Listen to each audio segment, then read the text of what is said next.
Good evening, Professor and fellow students. This is my Week 6 presentation of the Heineken Company. As you can see on this title screen, it's the only beer enjoyed in 192 countries. So let's get started. Dealing with ethical conflicts in the Heineken industry. Heineken has a code to deal with such conflicts like ethical conflicts. The code is wrapped around the Heineken Company values, which are enjoyment, respect, and passion.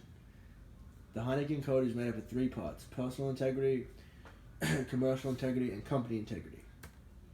Personal integrity. Everything we do as a company and an employee is a reflection of who we are, what we stand for, and what we aspire to. We must all display personal integrity in order to ensure that we preserve our reputation, our ability to operate, and the confidence to all of our shareholders. The personal integrity segments. Responsible consumption and communication. Employees are ambassadors for the business, so they need to set a good example. They can't be getting drunk in public and making a fool of themselves. Employees and human rights, harassment and discrimination. Health, safety, and environment. All employees have the right to perform their duties in a safe and hygienic environment. We are committed to provide a working environment that is safe and healthy. Conflicts of interest. We expect personal reliability and professionalism from all of our employees at all levels and require them to act in the best interest of the company. We avoid situations of which a conflict may arise. Commercial integrity, fair competition, bribery and improper advantages, so bribery in all forms must be eliminated.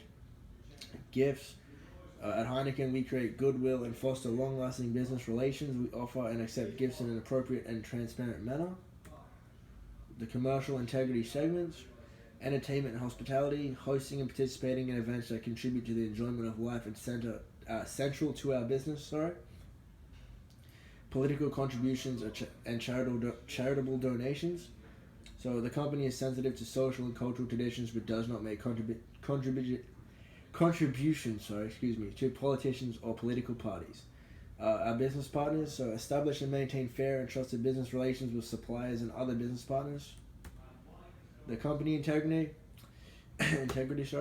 use of company resources only can be used for intended business purposes only. Obviously, no personal use or any other kind of use. Confidential information, it's pretty straightforward. Like, if it's confidential, it's not to be said or spread to anyone else that's outside the industry or that shouldn't be knowing about the information. Insider trading, no employee may disclose or use non-public information that a reasonable investor would consider important when deciding whether to trade with the Heineken Company or not. So the segments of the company integrity: financial and non-financial records. It is crucial that all records are accurate, complete, consistent, and up to date. Fraud, no behavior of this kind or that is intended to deceive or mislead others is accepted, and more times than not you'll be terminated on the spot. Disciplinary measures. Neglecting or violating the law or code, being the Heineken Code, any of the underlying policies, or ignoring a violation can have serious consequences for our company and the individuals involved. Examples can include imprisonment, personal liability, fines, as well as a reputational damage. Using a third party or other means to bypass this code is prohibited. A violation may lead to disciplinary measures, including dismissal. So non-retaliation is a form of this. So demonstrating our values, building trust, and adhering to the Heineken Code of business conduct to help sustain our reputation and success. No employee will suffer if the business is declined in order to adhere to our code, or for reporting in good faith a violation or suspicion of violation of this code.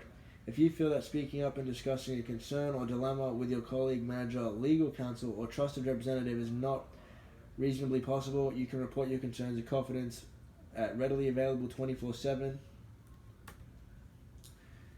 Moving on to intrinsic versus extrinsic rewards. Many compensation experts believe that organizations have not made enough use of intrinsic rewards. Some argue that people who expect to receive a reward for completing a task successfully do not perform as well as those who expect no reward. Most organizations ignore the role of intrinsic rewards in motivation and blindly accept the view that only financial extrinsic rewards motivate employees. Many people believe that financial extrinsic rewards are both necessary and sufficient to motivate superior performance. Some argue that any incentive compensation program is unacceptable. They suggest that the organizations must strive to be excellent to survive in a competitive world. Superior and committed performance is necessary for all employees and is part of the contract of employment, and does not merit additional pay. Many organizations rely on extrinsic monetary awards to motivate performance. That's just the society that we live in today. But thank you so much for listening.